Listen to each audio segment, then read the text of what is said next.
Notre invité aujourd'hui s'appelle Fred Bladou de l'association AIDS, acteur historique de la lutte contre le VIH. Fred Bladou, bonjour. Bonjour. Alors, c'est pas facile d'écrire une introduction pour vous présenter, Fred.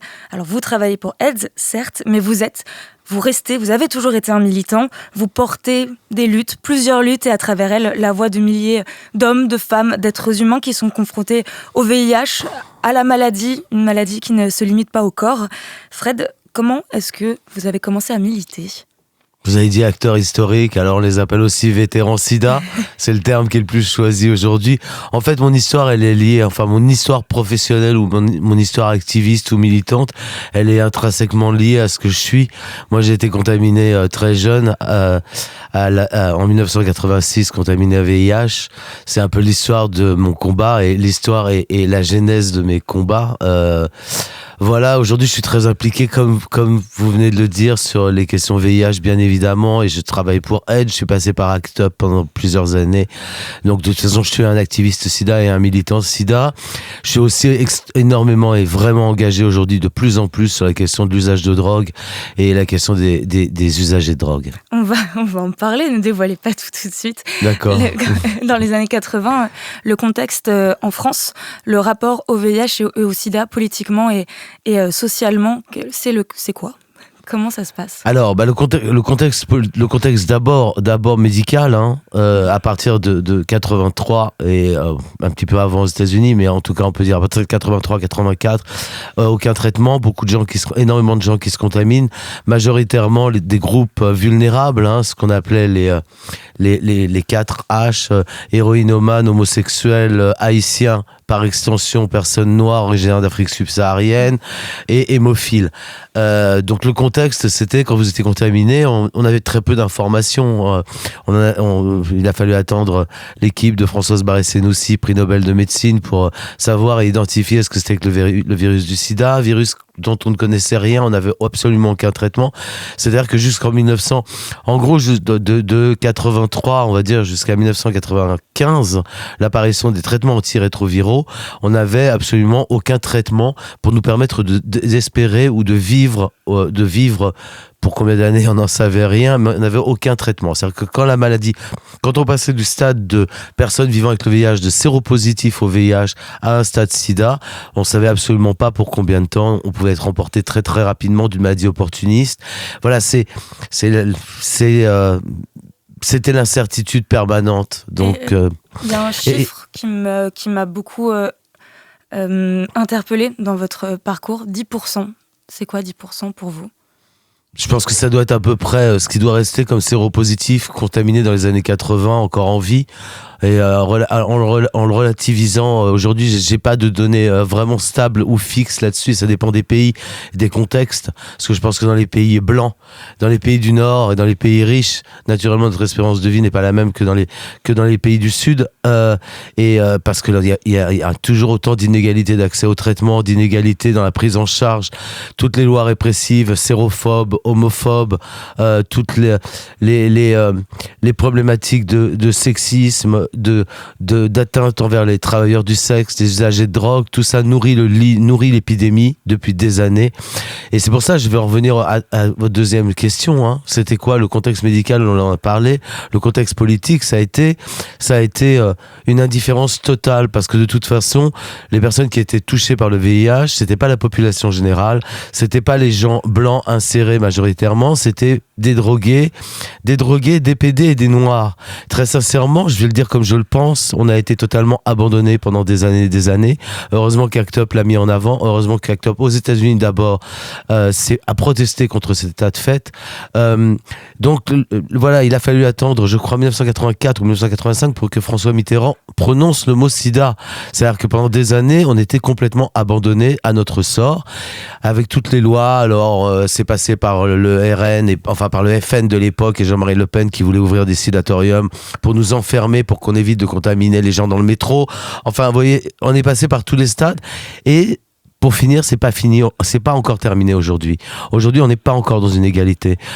Toutes les réflexions et toutes les attaques homophobes, les attaques contre les usagers de drogue, tout ça, ce sont des freins à la santé et ça repousse les gens, ça empêche de se faire dépister, ou en tout cas ça ralentit, voilà. Aujourd'hui, la question politique, elle est essentielle. Le sida n'est pas qu'une maladie, c'est une maladie politique.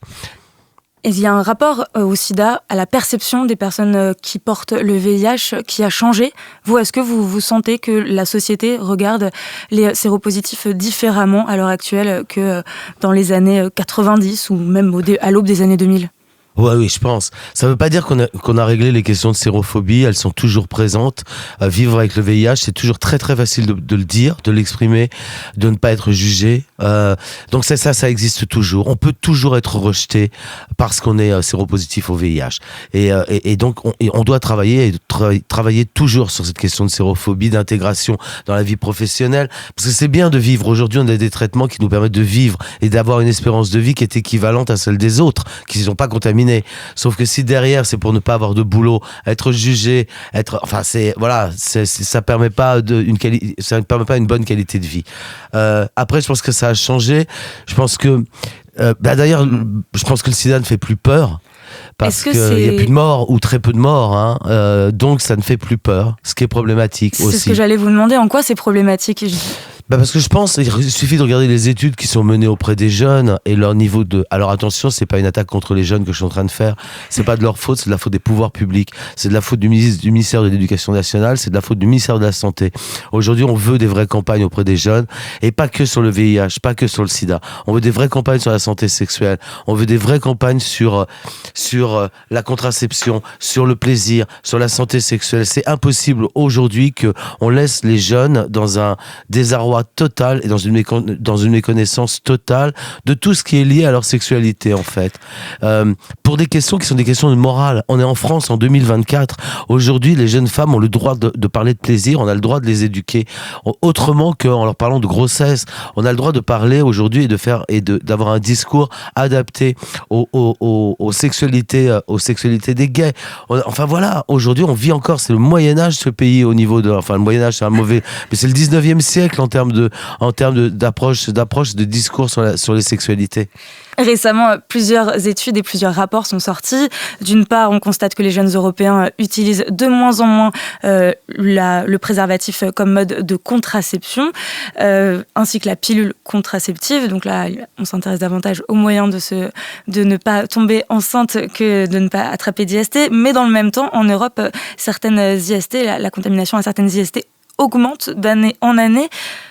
Comment est-ce qu'on peut expliquer ça ? C'est un problème d'éducation sexuelle ? Est-ce que c'est justement le fait que peut-être certaines IST ne font plus peur ? Quelle est comment, alors qu'on est tellement informé... Non, je pense qu'on ne fait pas notre boulot. Enfin, je pense que l'État n'assume pas ses fonctions et n'assume pas et ne respecte pas les textes de loi. On devrait aujourd'hui à l'école, on devrait mettre en place des campagnes de sensibilisation aux IST, etc. Ce n'est pas respecté, on le voit très bien. La France est condamnée en permanence et mes camarades de SIDAction du planning familial ont d'ailleurs engagé des poursuites en direction de l'État français pour justement le non-respect de ces formations à l'école. Voilà, il y a un déficit d'information. Aujourd'hui, il faut arrêter de demander aux parents. Les parents sont pris dans... Les parents ne sont pas des psys, ils ne sont pas non plus des éducateurs ou des professionnels de la santé. Alors les parents peuvent jouer leur rôle, mais il faut arrêter de demander aux parents de tout faire. C'est à l'État d'assurer aujourd'hui et de diffuser et de permettre l'appropriation des discours de prévention. Les grossesses, quand vous parliez des grossesses, mais vous avez vu le nombre de grossesses non désirées dans ce pays, alors qu'on a aujourd'hui les moyens de contraception. Alors est-ce que ça s'accompagne? Est-ce que c'est une augmentation de la morale? Est-ce que... il y a énormément de choses qui peuvent l'expliquer. Dans le même temps, depuis le 1er septembre, il est possible pour les moins de 26 ans de se faire dépister gratuitement, sans ordonnance, dans des laboratoires d'analyse médicale pour 4 IST supplémentaires en plus du VIH. Ça, c'est possible pour le VIH. Moi, j'ai envie de dire, il était temps. C'est une très bonne mesure. Il était temps. Il était vraiment temps de le faire. Quand on voit les chiffres sur les syphilis, chlamydia, gonorrhée, les principales IST en population générale et chez les jeunes. Est-ce que l'État fait son travail à ce moment-là ? Je pense que l'État vote un truc qui est une très bonne mesure, mais ça ne peut pas être simplement cette mesure-là. Il faut que ça s'accompagne d'un vrai discours. Il faut convaincre les gens. En santé publique, on peut pas marteler un discours. Moi, si j'étais arrivé depuis, ou si mes camarades étaient arrivés depuis 35 ans en disant attention, si vous avez un rapport sexuel, vous mettez un préservatif, sinon c'est très mal, on n'aurait jamais réussi à contrôler à peu près l'épidémie. Il faut convaincre les gens, il faut leur donner des arguments. On n'est pas là pour être doctrinaire. C'est-à-dire que c'est l'État qui d'un seul coup devient un peu le chef de nos sexualités ou l'organe de contrôle de nos sexualités, ça marchera jamais. Il faut que les gens adhèrent à des stratégies de santé publique et si on ne provoque pas, si on ne va pas vers eux, si on ne s'adapte pas à leurs pratiques, à ce qu'ils sont, si on ne prend pas tout ça en considération et si on n'adapte pas nos discours pour être entendus, il n'y aura pas d'appropriation et on n'arrangera pas la situation. C'est pas parce que les labos sont ouverts et que ce sera gratuit que les gens iront se faire dépister. Vous faites énormément de sensibilisation, c'est l'une de vos nombreuses casquettes et il y a un sujet sur lequel vous travaillez, sur lequel vous menez des campagnes de sensibilisation qui est ce qu'on appelle maintenant le chemsex. Qu'est-ce que c'est le chemsex ? On en a beaucoup entendu parler ces dernières années, ça a été médiatisé pour des raisons, des faits divers très précis. Mais qu'est-ce que c'est ? Qu'est-ce qu'on appelle le chemsex ? Je n'en parle pas, sinon ça va déclencher en moi une réaction compulsive. Qu'est-ce que c'est que le chemsex ? C'est la contraction de chemical, les drogues, les produits, et de sexe. Donc littéralement, c'est l'usage, c'est avoir des relations sexuelles sous produits. Volontairement, hein, bien sûr. Comme en ce moment, en plus, l'actualité porte sur la soumission chimique, etc. C'est très important quand même aujourd'hui, de bien préciser que c'est de manière volontaire. Ce sont des pratiques qui touchent à peu près entre 90 et 95% de personnes se déclarant comme HSH, hommes ayant des relations sexuelles avec d'autres hommes. Donc c'est une pratique vraiment très communautaire, identitaire, dans un certain groupe. Quand je vous dis ça, ça ne veut pas dire, parce que je sais que les personnes hétérosexuelles qui vont nous entendre vont dire, ils nous font chier ces gays quand même, au bout d'un moment, c'est toujours eux qui inventent tout et il y a qu'eux qui comptent. Bon, c'est pas vrai. L'usage de drogue en contexte sexuel, ça a toujours existé. La différence avec le chemsex, c'est que la motivation d'achat ou la motivation à la consommation de drogue, c'est celle d'augmenter ses performances, l'endurance, dépasser ses inhibitions, donc les rituels associés au chemsex ne sont pas les mêmes que sur de l'usage de produits sexualisés, et bien évidemment que c'est pas que les gays, mais sur le chemsex c'est effectivement que les gays, et c'est une pratique qui touche, en fonction des études, qui touche entre 12% et 30% de la communauté. Alors en relativisant ces chiffres, hein, bien évidemment, c'est ayant eu au moins une pratique liée au chemsex. Ça ne veut pas dire que 30% de la communauté gay tous les jours vit dans des sex parties pendant 10 heures et prend des produits tous les jours. Heureusement d'ailleurs, sinon j'aurais beaucoup trop de travail. Justement, il y a un imaginaire qui s'est créé autour de ce concept-là. Est-ce que c'est pas justement un nouveau bien, un nouveau stéréotype qui est imposé, qui est collé sur le front d'une communauté souvent potelée? Alors non, je pense que c'est bien de dire que c'est chez les gays parce que ça nous permet justement de construire des discours de prévention et en fonction du public qui est ciblé, du public prioritaire. C'est ce qu'on a toujours fait dans le sida. On ne parle pas à une femme originaire d'Afrique subsaharienne, hétérosexuelle, comme on parle à un mec PD en centre-ville d'une grande ville de France. Parce que sinon, c'est hermétique. Il faut adapter notre discours au public qui est concerné et ciblé. Donc c'est bien qu'on dise que c'est chez les gays.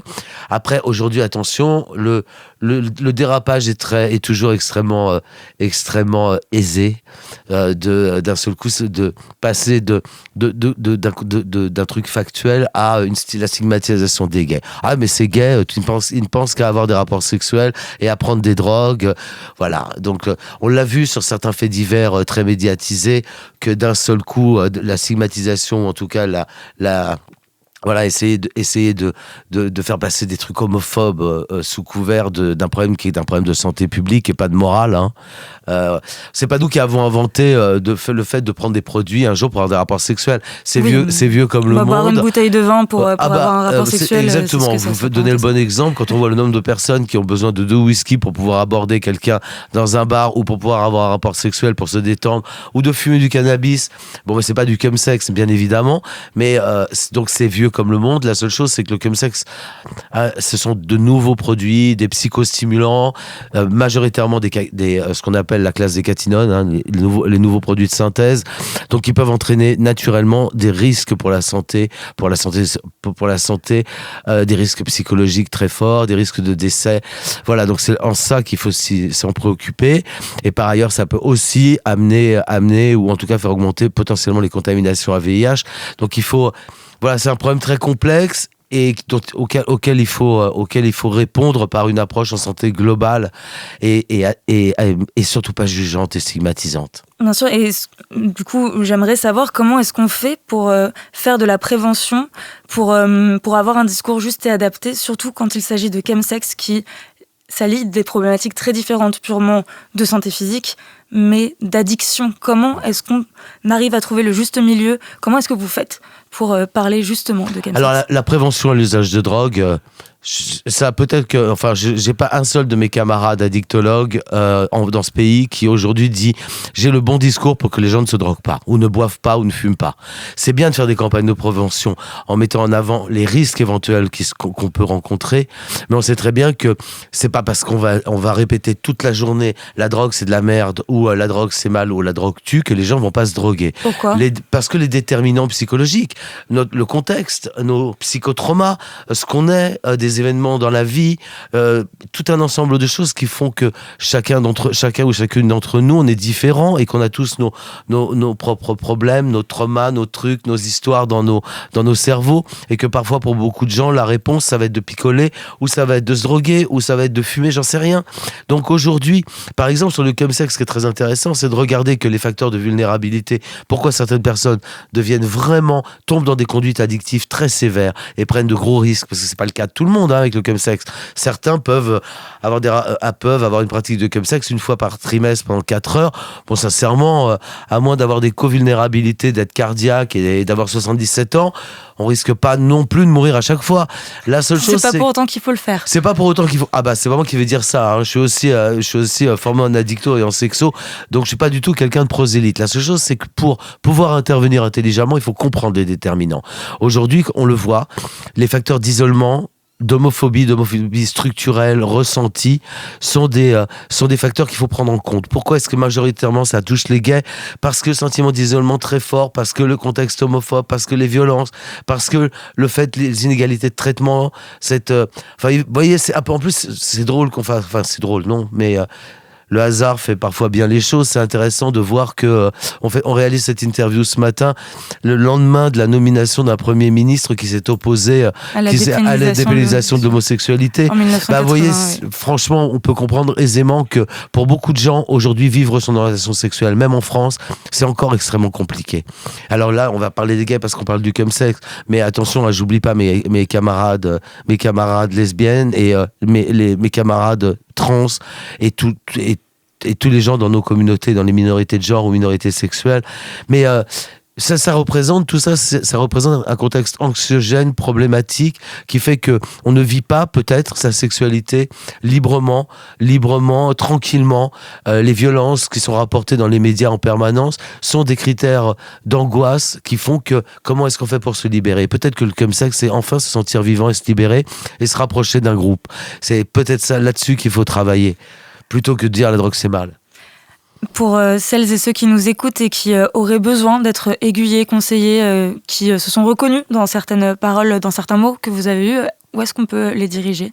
Venez nous voir. Aujourd'hui on est un grand nombre aide, mais pas que aide, mais aide bien sûr, puisque parce nous on travaille sur le sujet depuis maintenant 12 ans, hein, donc on est vraiment parmi la plus vieille organisation à travailler sur cette question du chemsex, et qu'on offre nous toute une approche qui est prévention sexuelle, plus usage de drogue, réduction des risques, plus orientation vers le soin, vers le soin en accord avec les besoins de la personne, et donc ça peut être vers un psy s'il y a besoin, ça peut être vers un infectiologue pour prendre un traitement préventif, ça peut être voilà, mais on oriente en tout cas.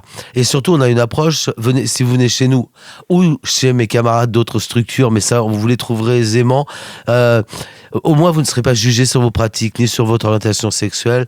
Personne ne vous dira quand vous poussez la porte d'un local de aide: ah bon, vous êtes homosexuel, c'est problématique. Ah, vous faites du chemsex et vous injectez, c'est mal, la drogue. C'est pas notre travail. Nous, on est là pour avoir une approche pragmatique et un discours pragmatique de santé publique, et de faire en sorte d'apporter des réponses pour que vous ne vous contaminiez pas, pour que vous ne vous retrouviez pas à l'hôpital parce que vous avez fait un G-Hall, ou qu'on vous mette en lien avec des médecins identifiés comme ayant des bonnes pratiques, dont le fait de savoir accueillir nos communautés. Le VIH, le chemsex, des sujets donc qui sont éminemment politiques, des maladies qui ne sont pas que physiques. Merci beaucoup Fred Bladou d'avoir été notre invité aujourd'hui. Votre parole, elle est précieuse. Il y a 2 jours, c'était la Journée mondiale de la santé sexuelle. Il y a encore beaucoup de travail à faire. Énormément, merci à vous. Merci.